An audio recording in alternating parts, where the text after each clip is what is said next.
नमस्कार, इस वक्त देख रहे हैं वीएलसी न्यूज़ और वीएलसी न्यूज़ में इस वक्त का जो मुद्दा है वो ज़मीन को लेकर है। जिस ज़मीन में लंबे समय से एक विरोध चल रहा था, जिस पर किसी का ध्यान नहीं गया था, जिसके चलते भूमाफियों के द्वारा यहाँ पर जो व्यक्तिगत ज़मीन ही नहीं, जो सरकार के अंदर में जो निगम क्षेत्र हो या किसी भी प्रशासनिक क्षेत्र की जो ज़मीन है उसको भी धड़ल्ले से बेच दिया गया है। प्रशासन को भी इसके बारे में जानकारी है कि नहीं, टाउन एंड कंट्री किस तरह से उनको परमिशन देता है। ये तो बहुत ही गंभीर मुद्दा है जो आने वाले समय में कलेक्टर साहब के पास आवेदन जाने के बाद ये चीज़ के बारे में निराकरण होगा।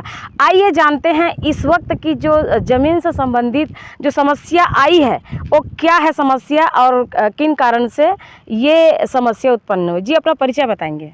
जी, मैं श्रीमती तन्वी राय हूँ। यहाँ पर टाउन एंड कंट्री से जो अप्रूव्ड लेआउट है उसके अनुसार 2010 में मैंने यहाँ प्लॉट खरीदा था। जी, हमारा प्लॉट पूरी तरह से सरकारी नियम कानून में सरकार को टैक्स दे के निगम के और हर कार्य क्षेत्र में सरकार के जितने भी डिपार्टमेंट हैं जहाँ से रजिस्ट्री शुरू होती है, पंजीयन शुल्क से लेके भूइयाँ तक में हमारा ही नाम दर्ज है। किंतु इस पर यहाँ पे एक भूमाफिया के द्वारा उसको सरकारी कौन भूमाफिया, क्या जानते हैं आप उनको? हाँ, क्या नाम है? उनका नाम है आशीष पालीवाल। वो यहाँ पर पूरे में कब्जा करके बैठे हुए हैं। उन्होंने हमारी ज़मीन पर मुरम डालकर रोड बना दी है और उसको भी बेच खाया है। और इसके अलावा जो हमारे घर के सामने की रोड है उस पर भी उनका कब्जा है, उस पर भी उन्होंने प्लॉट निकाल के प्लॉटिंग कर दी है। अब मासूम लोगों को बेच दिया है कूट रचित पेपरों की रचना के द्वारा। इसके अलावा सरकार ने जो EWS के लिए ज़मीन छोड़ी थी अनुमोदित लेआउट में, और जो गार्डन की ज़मीन है वो उसको भी उन्होंने बेच दिया है। आज आप देख रहे हैं कौन कौन से जमीन का जिक्र हो रहा है जिसको बेच दिया गया है, लेकिन प्रशासनिक अधिकारी आंख मूंद कर बैठे हैं। जी, आगे। EWS की भूमि है और जो गार्डन की ज़मीन है, इसके अलावा जो यहाँ पे अनुमोदित लेआउट में जो रोडों की चौड़ाई है, जैसे हमारे घर के सामने हमारे को लेआउट में 100 फीट की रोड दिखाई गई थी, वो रोड भी उन्होंने 25 फीट की कर दी है। उन्होंने अपने एक अलग ही अवैध नक्शा बना लिया है और वो उस नक्शे को दिखा के मासूम जनता को गुमराह करते हैं और जाली पेपरों की रचना करके उस पेपर को, उस ज़मीन को उन्होंने बेच दिया है। कोरोना काल के पहले से इस ज़मीन पर धारा 145 का केस चल रहा था, जिसमें उन्होंने उसकी कानून की अवहेलना करते हुए ना उन्हें उस ज़मीन को छूना था ना मुझे छूना था, लेकिन उन्होंने कानून की और सरकार की पूरी तरह से अवहेलना करते हुए उस ज़मीन को भी बेच खाया कोरोना काल में। वर्तमान आप ज़मीन कब खरीदी थी? मैंने ज़मीन सन 2010 में खरीदी थी, सितंबर क्या में। सोचकर आपने इस ज़मीन को खरीदा था? मैडम, हम लोग मामूली से गृहस्थ लोग हैं, 2 बच्चे हैं मेरे। आगे जाके बच्चों के कुछ उनके भविष्य में, उनकी पढ़ाई लिखाई में, उनका जीवन संवारने में मेरा पैसा काम आएगा, या मैं यहाँ घर बना के बच्चों के साथ में रहूँगी, ये सोच के मैंने गाढ़े खून पसीने की कमाई से एक प्लॉट ख़रीदा था। मेरे प्लॉट का साइज़ 2400 स्क्वायर फीट है और उस पर जब मैं देखती हूँ कि दूसरे लोगों ने इस ढंग से कब्जा कर लिया तो दिल खून के आंसू रोता है। लेकिन अभी वर्तमान में जो SDM सर हैं, मुकेश रावटे सर और लक्ष्मण तिवारी सर, इन दोनों ने मेरा बहुत सहयोग किया कि उनके खिलाफ धारा 146 का आदेश दिया, जिसके तहत आज यहाँ पर नायब तहसीलदार दुर्गा साहू मैडम को, थाना प्रभारी मोहन नगर को और राजस्व निरीक्षक नगर निगम को यहाँ उपस्थित होना था। अभी तक दिख नहीं रहे हैं, लेकिन आएंगे, ऐसा मुझे महसूस होता है कि वो लोग सब आएंगे। आप अपने ये जो कब्जा हो गया था आपके ज़मीन को, क्या आपने इस पर प्रशासनिक कार्रवाई किए थे? जी हाँ, 2011 से हमारा लगातार इस पे केस चल रहा है, क्योंकि उसी समय हमारी ज़मीन पर इन्होंने कब्जा 2011 से 2011 से ज़मीन भी अपनी, उसके बावजूद भी कब्जाधारी जो भूमाफिया है वो धड़ल्ले से दूसरे के ज़मीन को भी बेचने से रास नहीं आ रहे हैं और वो अपनी ज़मीन के लिए राय मैडम जो है उसकी लड़ाई लड़ रही है 2011 से। जी, आगे।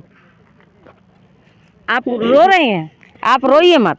प्रशासन सरकारी अभी प्रशासन मेरे साथ में है। हमारे SDM सर बहुत अच्छे हैं, न्यायप्रिय हैं, और हमारे जो पुलिस अधीक्षक जी हैं, कलेक्टर साहब है जो हमारे पुष्पेंद्र मीणा जी, उनका भी मुझे साथ मिला, उनका भी सपोर्ट मिला। आज उसी के तहत इन सभी सज्जनों की व्यक्तिगत राय से उन्होंने मुझे कम से कम आज यहाँ पे धारा 146 लागू करने का आदेश दिया, जिससे अवैध प्लॉटिंग रुक सके और हम जो सही हैं, हम लोग सरकारी नियमों से हमने ज़मीन खरीदी है, वो हमारी भूमि हमें वापस दिला सकें। अभी आपने देखे कि अपने ही ज़मीन के लिए 2011 से भूमाफियाओं से लड़ाई लड़ रहे हैं। 2011 एक बहुत लंबा समय होता है आज के समय में।